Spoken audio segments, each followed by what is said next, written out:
আমাদের ফটোকে এনহ্যান্স করার জন্য আমরা অনেক ধরনের অ্যাপ ব্যবহার করি, রেমিনি এবং অনেক ধরনের অ্যাপ ব্যবহার করি, কিন্তু আপনি ক্রোম ব্রাউজারে যদি 2-3টা ওয়েবসাইটের নাম জানেন তাহলে আপনি সারা জীবন কিন্তু আপনার ফটো এনহ্যান্স করতে পারবেন এবং 4K কোয়ালিটিতে। তার মধ্যে একটা হচ্ছে ফ্লিক্সবার, তো এটা আপনারা লিখে সার্চ করে দিবেন, তারপর প্রথমে একটা ওয়েবসাইট চলে আসবে, এটাতে আপনারা একটা ক্লিক করে দিবেন, তারপর ফিক্স নামে একটা ক্লিক করবেন, তারপরে এখানে সাইন ইন একটা ক্লিক করবেন, তারপর অবশ্যই একটা জিমেল দিতে হবে আপনাকে।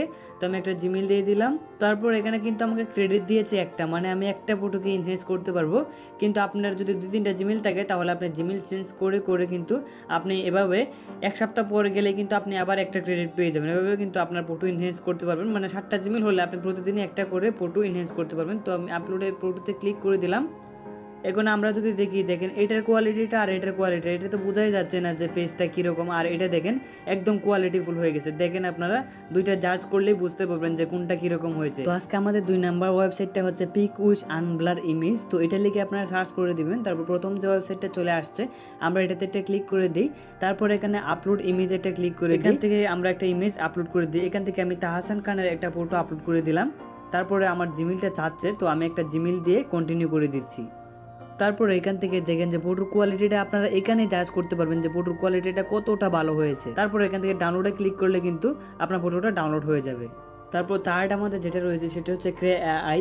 তো এখানে ফার্স্টে যেটা সেটা কিন্তু না, এগুলো কিন্তু স্পন্সার্ড, তো স্পন্সার্ডগুলো না। এখান থেকে দেখেন যে তো এটাতে একটা ক্লিক করে দিবেন, তারপরে উপরের দিকে দেখেন যে সাইন আপ, তো এখানে একটা ক্লিক করবেন, তারপরে এখান থেকে কন্টিনিউ গুগল দিয়ে আপনার একটা জিমেল অ্যাকাউন্ট দিয়ে এটা লগ ইন করে নেবেন।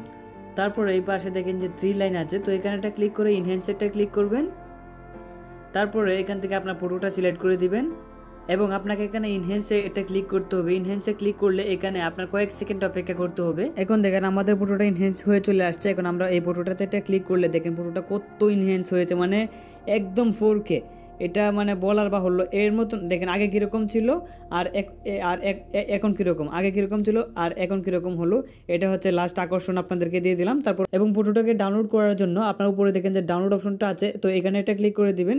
তারপরে এখান থেকে দেখেন যে ডাউনলোড হতে শুরু হয়েছে, প্রায় 2 MBর উপরে কিন্তু আমাদের ফটোটা হয়ে গেছে। যে ফটোটা ছিল 117K সেটা কিন্তু 2 MBর উপরে হয়ে গেছে।